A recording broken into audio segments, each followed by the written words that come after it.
I was closely working with the IP team of GE, and I also got an opportunity to move to IPR law firm. But yes, that COVID era taught us many things, and asynchronous working hours were one of that. At least I was able to understand and realize my core productive hours. Personally, I don't feel that there is a major disadvantage.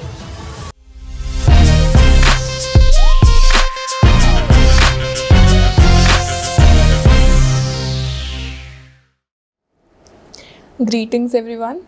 Today we have with us Ranjana Singh ma'am, who is a partner at KNS Partners and has been part of the firm for almost 12 years. She was an IP analyst before that.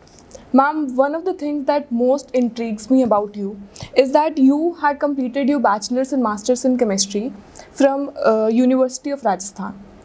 Later, you did your master's from IIT Delhi in Polymer Science and Technology. And after a span of 10 years, you decided to study law. Ma'am, what was the drive that made you study law after a span of 10 years when you were already an IP analyst? Yeah, thank you, Anvika, for asking this question. As you said, my education background is in science and engineering, and my experience in research. So the combination of these two provided a strong foundation for my research and analytical skills.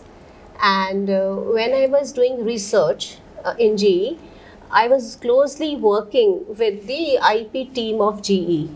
And those whatever ideas we were sharing with them, they were doing a search and then analysis whether that idea is novel or inventive or not. So I was inspired with them that their, the analytical thinking is driving us to perform the research or not. And later on, I felt that I too have a strong analytical skills. So why not explore career as an analyst? And then internally, I moved to the IP team of GE. After some time, I realized that to learn more, to learn different what we are doing, and I also got an opportunity to move to IPR law firm, and I also get an exposure for various IP products like patent drafting, patent prosecution, opposition, and litigation. So I got a very good environment in the law firm because it's a law firm, and my senior partners, they inspired me to pursue the law. And finally, I also find it a very interesting subject. And somewhere I also realized that the combination of my analytical skills will certainly give an add-on to the legal analysis.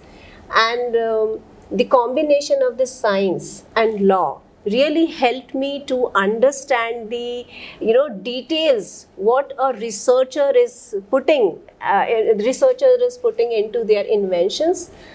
As a researcher, I was able to appreciate their small minor research or the modifications that they were doing, and as a legal person, I was able to appreciate how to sail them through their journey. Yes. So this inspired me a lot to move from science to law.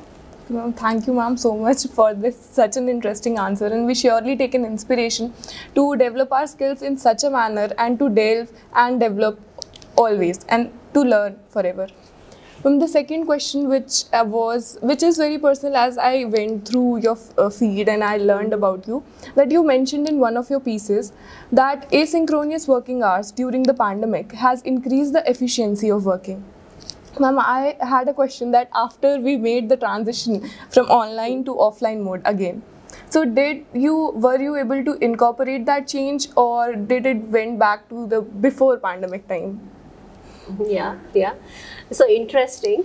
To be very honest, now the life is again normal. But yes, that COVID era taught us many things, and asynchronous working hours were one of that. At least I was able to understand and realize my core productive hours. From that, I learned that these are my core productive hours. Now, because the life is normal, we are offline on the regular routine, but at least when there is a there is a need, and there are emergency work, urgent work, at least I can finish that on my core identified working hours. So that was the takeaway. Otherwise, now life is back to normal. Not much of flexibility in those terms. Yes, ma'am. We also have inculcated some of the lessons from the pandemic which we had, and we also will make sure that we inculcate this lesson as well. Ma'am, one more thing, as a law student, and which will also be a question of many of the viewers, that as a law student, if one does not have enough internship experience in the IPR team or in the field of the IPR, does it give us a disadvantage, or is it okay? This is one of the dilemma which almost every law student faces. Yeah. So, personally, I don't feel that there is a major disadvantage if the law student who is interested to pursue career and has not done multiple IPR internship. But for the betterment, or for them to be very sure about their career in IP, it is advisable that they can do at least 1 or 2 IPR internship during their final years, and they should not be hesitated to apply in IP law firm or any corporate or the in-house companies if they have not done any internship. That is not at all a mandatory requirement that one has done some IPR internship. So, yeah. Thank you so much for the answer, ma'am, because this has relieved many of the students watching and me also. Ma'am, the last question we have, that you were invited to the first DNLU conclave on the panel discussion of future of intellectual property in the era of artificial intelligence. Ma'am, what was your experience in it? What would you like to share that experience? Yeah, sure. So, pleasure was mine, and I'm really delighted to be a part of first DNLU conclave. And when I'm here because I was really impressed by the topic that you people have chosen.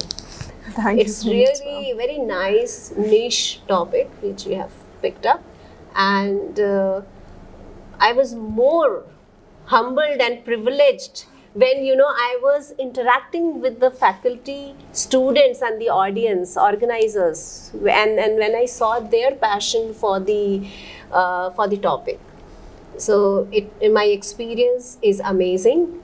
I love the students. I really appreciate the hospitality received, and I wish all the very best to each one of you, and keep doing such good work. Thank you so much, ma'am. This has almost made all the team of the DNLU and every student very happy. And thank you, ma'am. Thank you so much for your time, and thank you so much for your insights. Yeah, thank you. Thank you, Anvika.